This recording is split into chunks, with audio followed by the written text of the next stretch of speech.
Zum Glück ist wichtig. Mit dem Fabian Unterdecker.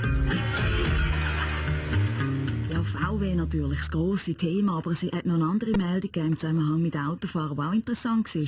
Schweizer Fahrlehrer haben sich beschwert, dass viele Junge schlecht Auto fahren, weil ihre Eltern keine Zeit für Übungsfahrten mit ihnen haben. Grosse Frage, wie kommt man zu mehr Praxis? Altbundesrat Christoph Blocher. Oh, Fetsch.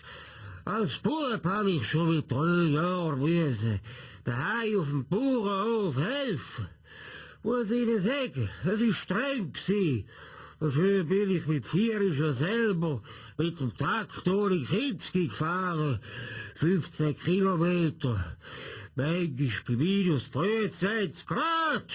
Was ich will sagen, Autofahren sollte ab der Privatschule Pflichtstoff sein. Jetzt kommt mir gerade noch etwas anderes in den Sinn. Das Wirtschaftsmagazin Forbes hat am Mittwoch die Liste mit den Reichsten der Welt veröffentlicht. Nummer 1, Bill Gates, ein Vermögen von, Achtung, 76 Milliarden $. Mach minus 34, minus 12 bei Alter 4, dort hoch 2. Schaffe ich auch.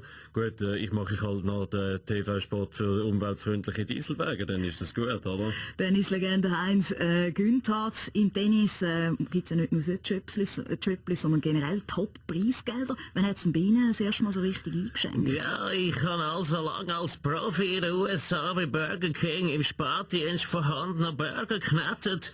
So richtig verdient habe ich erst 1978 beim Panadol Hangover Open in Breckenridge, Ontario. Wie viel? 100.000 $? Almost.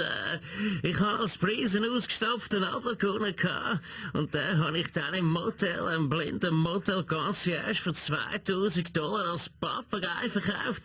Das ist damals quite a lot of money gewesen. Dann sind Sie dort dringend auf jeden Dollar angewiesen gewesen. You name it. Geld gibt es auch für den Wetterforscher Jürg Kachelmann. Die Bild-Zeitung muss jetzt 635.000 € Schmerzensgeld wegen verletzender Berichterstattung zahlen. SRF-Direktor Roger Döweg, so eine hohe Busse hat es im deutschen Medienraum ja noch nie gegeben. Merci, Frau Fetsch, für die einführenden Worte. Und ja, das ist ein gutes Zeichen. Die Worte vom Menschen muss gewahrt bleiben. Der Philosoph Jürgen Habermas hat in seiner Theorie des kommunikativen Handelns ganz klar: Wahrheit nennen wir den Geltungsanspruch, den wir mit konstativen Sprechakten verbinden. Eine Aussage ist nur dann wahr, wenn der Geltungsanspruch der Sprechakte, mit denen wir unter Verwendung von Sätzen jene Aussage behaupten, berechtigt ist. Was heißt das? Ich weiß es auch nicht. Aber ich finde, so eine tourgeile Schaffseite... Danke vielmals. Danke vielmals. Zum Schluss können wir noch... Ich darf etwas sagen. Vujo Gavric, Ex-Bachelor, bitte. Ich habe mir heute Morgen ausgedacht, man sollte viel mehr wieder echte Gefühl füreinander machen. Darum würde ich alle und jetzt zuhören, etwas auf den Weg geben. Jawohl.